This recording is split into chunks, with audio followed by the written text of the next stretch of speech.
Hello, my name is Skye Gyngell and I am a cook. I see myself more as a cook than anything, but I suppose technically I am a chef, and I work and own a restaurant called Spring in London, and I'm also a culinary director of a hotel in Hampshire called Heckfield Place.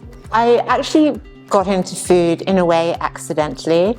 I think when I looked back as a child, my experience of food, I actually grew up in a macrobiotic family, so it was very focused on nutrition and health, but it wasn't ever focused particularly on deliciousness. But when I left school, I started a degree at university and I got a job, sort of a kind of weekend job, washing up in a little beautiful kind of charcuterie in Sydney where I grew up.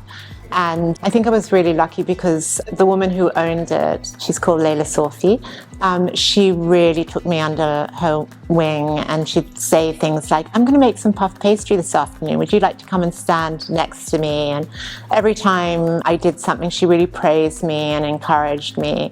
And she really made me fall in love with food. And it was the first time it gave me any sort of confidence. I was quite an unconfident teenager, I would have said, and really felt, first time in my life, really comfortable in my own skin and in a place. So I'm very grateful to her, and I always really understand the importance of mentorship because she really, in a way, changed my life. I fell so in love with food that I actually left after halfway through my second year at university, and I went to live in Paris where I trained to cook. That was run by a really wonderful and very inspiring woman also called Anne Willan, and it was a school called La Varenne. I think I was about just 20 when I went there, maybe still 19. It's a long time ago now, so it's hard to remember. And I was in Paris for 3 years. So I did a year at La Varenne, and then I did lots of stages and spent almost a year in a restaurant called Dodin Buffon, which was a 2 Michelin star restaurant. And I was the only woman in the kitchen there, and that was a terrifying experience, actually. I actually went to La Varenne because Layla had gone there, and I sort of just wanted to do everything that she'd done. So much to my parents' disappointment, I didn't finish my degree. But I've never regretted it for 1 minute. What I do, I feel so blessed because it's given me so much joy in my life. So I feel really lucky. Work never feels like work to me. So I've been in food now for 40 years, so it's quite a long story. And I've done all sorts of things in my career, in a way. The first probably 10 or so were in restaurants, and then I had children, and I was still in restaurants with my first child, and then I came out with my second, and I used to teach, actually, and I did a lot of private work. Probably for about 5 years I did private work and taught as well, and wrote a little bit. I used to write for Vogue and do a few things, and then I went back to restaurants only in 2003 with Petersham Nurseries, actually, and the kids were still young, and that's 20 years ago. I probably thought my restaurant days were over, actually, because I had young children and I couldn't quite work out how I don't think I was interested, and I couldn't work out how I'd do the hours and things that are sometimes required in restaurants. That was another accident. Lots of things have been happy accidents, but I went to Petersham Nurseries when it was still a garden centre, before it looks like how it does now, and I kind of fell in love with it. It was so beautiful. It's in a conservation area, and I said, oh, well, should I just bring my pots and pans and come and cook through the summer? And it was always quiet in the summer because, especially when you did private work, because everyone would go away, and I had the kids on holiday, and I thought, oh, I'll just, September when school comes back and I'll get busy again, it'll all be over. But I ended up being there for 10 years, and that was really nice. And actually, when I went back to restaurants after that period out of them, I think you either love restaurants or you don't, and I'm a restaurant cook. I love working with a team. I realized that period out of restaurants doing private work, how I need people around me to feel creative and stimulated. So I'm very happy. I love that kind of the restaurant life. The first thing when I moved to London, my first job was at the Dorchester Hotel with a chef called Anton Mosserman. And that was a real shock in many ways because, I'd been at Dodin Buffon, and it was quite a big brigade in a way. It was probably maybe nearly 30 chefs in that restaurant. But it was a tiny, also little restaurant in the 5th arrondissement, and it was very elevated because I guess it had 2 stars, but it also had this really lovely kind of bistro feel to it. And then working in hotels is a completely different thing. And I don't know if anyone's ever been into the kitchens of the Dorchester, but they're so big, they've got escalators in them between the floors. And so I went there, and I remember moving to London, and that was a bit of a shock too. And, I'd start work when it was dark and go home when it was dark, and everything was underground, and there's room service and several restaurants. And I think at that time, I could be wrong, can't remember the exact figure, but there was around 160 chefs working in those kitchens. And I did that maybe for a year or a bit, and I didn't love it. And I think probably then was the one time that I had a crisis of like, oh gosh, I've been living in Paris, having this incredible life. And before that I was with Layla, who was like a mother hen to me. And then all of a sudden I'm with these big chefs and men in tote hats. And it was just like, I'm not sure this is why I fell in love with cooking. I worked with Fergus and Margot at French House dining rooms before they were St. John for a long time, and I worked all around in restaurant All Saints for about 4 years where I was the head chef, and with over the years Peter Gordon, who used to have the Sugar Clubs and now gone back to New Zealand, we worked together. And so just lots of different restaurants, couple of years stints, jobs as head chef, sometimes not head chef. For a lot of my life I was a working chef, a jobbing chef in a way, always working with great people. And I was still pretty young then, I guess. And I think the second half of my life, especially since Petersham and when I'd come out of restaurants and then went back in, I think the last probably 20 years of my work life has been very much about defining a kitchen that resonates for me. I try to put into my business practice all the things that are really important to me. And I think I mentioned mentorship. I feel very strongly about women's contribution to this industry, and I feel very proud how many women we have working in the kitchen here. There's 24 chefs, but last year it would have been more than 2/3 women, and it's probably on 50-50 now. And I think that's really lovely, and I want to feel that women can come into the kitchen, that it's quite a nurturing kitchen. And I know a lot of people really say it, when you ask chefs how they cook, I cook hyper-seasonally, sustainably and stuff like that. But we've really tried to put our money where our mouth is, and actually so many women, and I mean this so genuinely, have inspired me along the journey, whether that be Alice Waters and what she was doing, what Doreena's done at Ballymaloe. They're just a tiny bit older than me, and I've always looked up to them, and I've always felt that women have had this ability to cook, but also to kind of slightly raise their eyes above the stove and to look at the other issues that are sort of really important. Other wonderful people like Maggie Beer, Gabe Bilson, Stephanie Alexander with her school food programs in Melbourne. All of those women I have definitely have inspired me, and I admire them tremendously. I think those things are important to me. Good, clean soil and the future of food is really important to me. I believe that beautiful produce tastes better when it's organic or biodynamic and grown in good, clean, healthy soil. For 10 years we've supported one farm called Fern Verrow, a beautiful female grower called Jane Scotter in the Black Mountains of Herefordshire. And I think she's the oldest biodynamic farmer in this country. She's been farming on Fern Verrow for, I think, 29 years. We've got this really beautiful relationship, which I was really inspired by Alice Waters' relationship with Greenstring Farm. She still has that relationship for 40 years. And that's a beautiful and amazing thing where you can really have a genuine relationship with a grower, and you can do the planting list together. And if we could support a small farm and they could be financially viable through a restaurant, then hopefully other restaurants might do the same thing.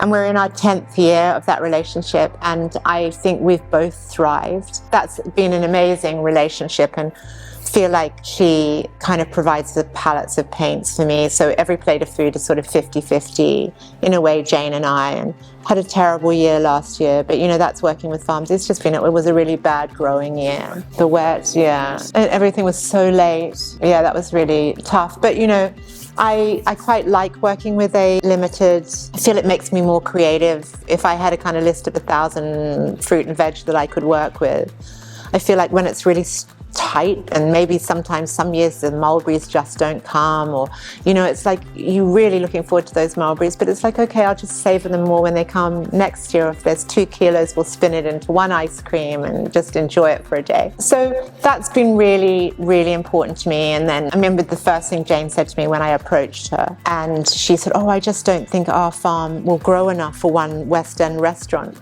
And the thing that we found was her farm could grow so much, in good clean soil and good abundant years. It's just like we can't get through the 70 kilos of strawberries she has for us every week, sort of thing. I'd been at Petersham Nurseries for 10 years and we had a very small vegetable garden, 2 quince trees, 1 apple tree. We'd grow lettuces and cavoloneras and a few things, but not really a lot.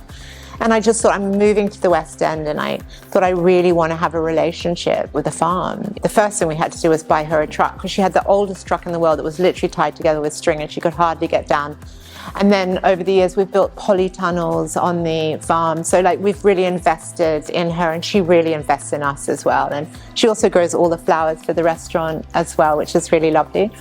And actually, we've gone on to do a project together, which is Heckfield Place, and that farm reached organic status in 2018 and then biodynamic status in 2019. And Jane and I, Jane obviously did much more of the conversion, but I brought her onto that conversion project. And so we've kind of gone on to do other things together. And Heckfield does some really amazing things in terms of preservation and stewardship of that land, which is 460 acres, in terms of programs with the trees. And we've got a beautiful little herd of 37 Guernsey cows, and we make all our milk and yogurt and cream, and lots of other programs we do with bird life and a biomass. From working with Jane, we started a Scratch program. It's called Scratch, which is a food waste program, which we've been doing for 8 years now. It was 2016, I think we put that in place. And that was because I saw Jane with these cauliflowers and all these amazing things would be arriving. It's like, oh, we can't just use that. What about the outer leaves of the cauliflower? And then I looked into food waste, and I got kind of interested in food waste, and you realize that 1/3 of all food grown on the planet never reaches the shop shelf. And I just thought, I'm just going to highlight it. And the other thing that was really lovely for us was I'm really aware that we aren't a cheap restaurant, and I don't apologize for that, because we pay properly for food, and the true cost of food is, I think a lot of people don't understand, as well as we're in the middle of the West End and rents are high and everything. But I don't apologize for that. But I really also believe that good, nutritious food should be available to everybody. So Scratch is a really nice entry level to spring. It's no dietaries. It changes every day. I don't write it. The young chefs write it. They're on a rota, and we have a Scratch shelf. So it's a bit like Ready, Steady, Cook. And there's some carrot peelings down there, some buttermilk, there's something or other. And we fish trim, whatever. And they write these menus. And I think that's really lovely for them to be able to write a menu for a kind of West End restaurant, and hopefully makes them think about their creativity and what they like and what their point of view around food is. And it also allows people to come and eat a 3-course meal at Spring for £30, which is really nice. And then we try and do lots of work around the Felix Project, which is a food waste charity that we support and volunteer at, and also do lots of interactions with them. And then it was probably 2018 we went single-use plastic free. And that was because I met an amazing woman called Sian Sutherland, and she showed me a film that she'd been involved in called A Plastic Ocean. And I felt very ashamed that I didn't really realize the situation with plastic. So we challenged ourselves to go single-use plastic free, and it kind of took a year, and in a way, because it was very overwhelming, because wherever you look, there's plastic. I went around going, plastic, there's plastic, everything's got plastic, what are we going to do? And she was like, just take 6 things. Let's start with 6 things that you can really do. And one of the biggest ones for us, of course, was cling film. We've been single-use plastic free since 2018, and it's now in our DNA, and people don't deliver to us in plastic. And Sian actually rang me the other night, and she said, oh, look, I've just met this man, this human rights activist, and she said, I'm going to challenge you to remove any child slavery from your supply chain. So that's our new project, because there is so much around coffee and chocolate, and I want to be a business with purpose. I want to feel that this business has a positive impact. I guess the why of it is because I love to make beautiful food. I love to work with gorgeous ingredients. And then I want to have a business with purpose. I like moving forward all the time. So I think this one's going to be a big challenge for us, but I think it's a really important one. So that's our project for this year. I left Petersham in 2011. That was the year just after we were awarded a star, which was amazing, maybe 12 years ago. And Michelin was much more traditional in those days. Now that I think that's sort of become they feel that they should be much more relevant, and they're sort of slightly different than they were. But it felt like the right time to leave, and I really wanted to have my own restaurant. And I loved working with Gail and Francesco Boglioni, who are the owners of Petersham, but I also felt like I wanted to do something. I was very lucky to find an investor, and he was building Heckfield Place at the time. We sort of struck a happy deal where he said, listen, I'm happy to invest in a restaurant in London for you. Will you come and help me with this project? I think it's so lovely. You have this piece of land and you just think, how can I look after it to the best, 460 acres. How can I really preserve this land for future generations? Heckfield it's in Hampshire. It's in a lovely old Georgian house, and it's got 47 bedrooms. So it's not large and it's not small. And it's got 2 restaurants, 2 quite different. There's one called Hearth, which is only cooking over fire. And that's very beautiful. And it's actually quite vegetable centric, which is slightly different. I think a lot of times you see a lot of meat on high flames and everything. It feels quite female in that space. And it's quite a small restaurant. It only seats 30 at one time. And then it's got a slightly larger restaurant. But everything that we do, like everything that we do here, is made in-house. So all the liqueurs for the bar are made at Heckfield. And also, obviously, we churn our own butter because we milk and we make soft and young cheeses, and obviously bread making, which is in a way quite unusual for a hotel. Bally House would be the only other place that I could think would be as genuine as that. But actually, big hotels, it's quite unusual to have fresh biscuits made in your cupboard in your room. And then we've got a beautiful little market garden, and we run a produce sale, which we've started. And we've got a little project, I think, to maybe do another little restaurant actually down at the farm, which will be really nice. And then Spring is for a pretty big restaurant, really, I guess. It seats 97 people at one time. And we have a very active events program here. We're actually sitting in the room where we have all our private events. There's probably 60 people who work here. I have a head chef at the moment who was at Ballymaloe. I mean, Ballymaloe, firstly, I have to say, is I think one of the most inspiring places on earth. I love going there, and